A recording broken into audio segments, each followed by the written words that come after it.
technology, and I just kind of wanted to take it from technology because technology seems to be the driving force with everything in the industry. It's what's making all these changes, but it's causing a whole ripple effect of changes. And when we start with technology, I just wanted to start talking about Apple's new iPod music service on the internet. I think most of you are aware that the actual iPod service had 1 million downloads in its first week, 99 cents a download. And that's only 3% of the computers out there, which are Macs. Obviously, they're talking about rolling it out to PC users. And I just kind of wanted to get the panel's kind of direct thoughts on this. Unfortunately, our tech gentleman didn't show up tonight, but that's all right because I think all of us have to be aware of technology here on the panel. So I guess I want to first address this question to Shauna. I just want to ask you, do you think this company differentiates itself, Apple's new model differentiates itself from any of the other pay-for-play download companies out there, Press Play or Napster? And that my second question for you, Shauna, is do you think this type of low-fee model will make a difference in giving the copyright infringers a reason to pay for the music? On the first question with regard to whether or not this model is different from the others, it is in that they're giving you both the medium to listen to the music as well as an easy way to get to the music. They seem to have been able to talk to quite a few of the major labels and get a big selection of music, which I think Press Play had a little bit of a problem getting. And Napster, of course, the problem with Napster is it was free and nobody gets paid. And that's the other big problem, though. It's hard to compete with free. So I think that's where there could be a problem with the iPod, or it may not get as much popularity in the beginning until there's some way that we can compete, or go ahead and get rid of the ways that people get it for free. So something still has to be done to make it harder for people to go out there and just get it for free, because nobody gets paid for it. That's not fair to the artists. It's not fair for the companies that are involved in the artist's career, because it costs a lot of money to create the art or what we hear on the radio. So I think there's also a little bit of a mindset that we need to change in people, that it's not like going to the library. You don't deserve to have music for free. So I think it's a little bit of both, making it easy for people to get it as well as kind of changing their mindset to make them want to pay for it. And what was the second question? The second question was kind of along the same lines. Like, do you think a model like this new Apple model will give these people any kind of incentive, these copyright infringers, any incentive to say, okay, I'll go ahead and pay 25 cents for a WAV file that's not, cut in half, it's the full version, I mean, are they going to pay eventually for this kind of thing? I hope so, otherwise we won't have a music business anymore. Would anyone else on the panel just like to briefly comment on this actual Apple issue and this model that they've created?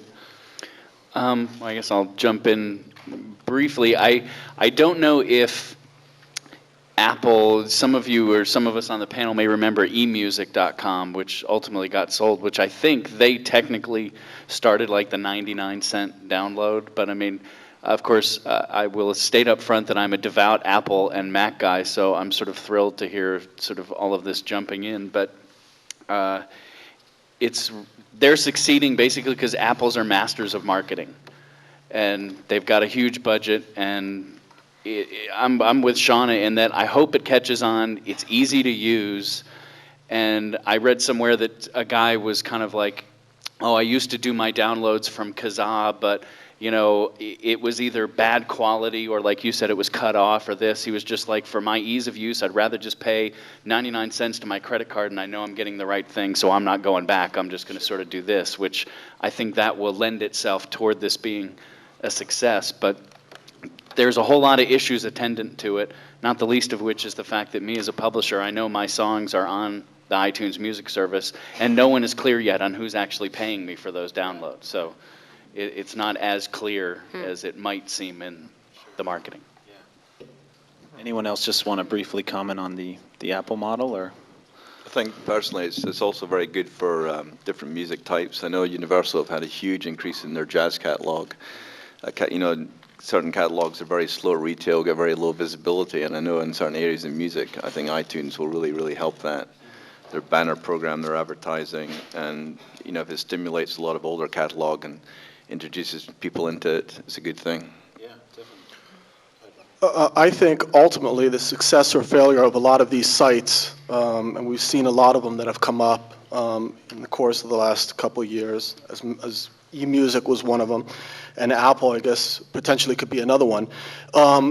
The success or failure potentially, I think, starts with the consumer and educating the consumer that it is illegal and it is an infringement.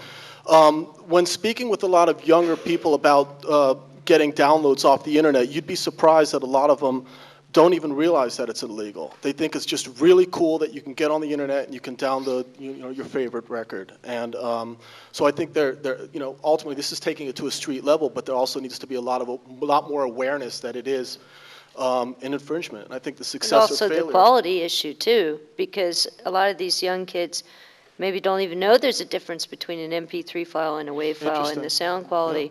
I mean, I grew up listening to records and when CDs came out and bought a lot of records.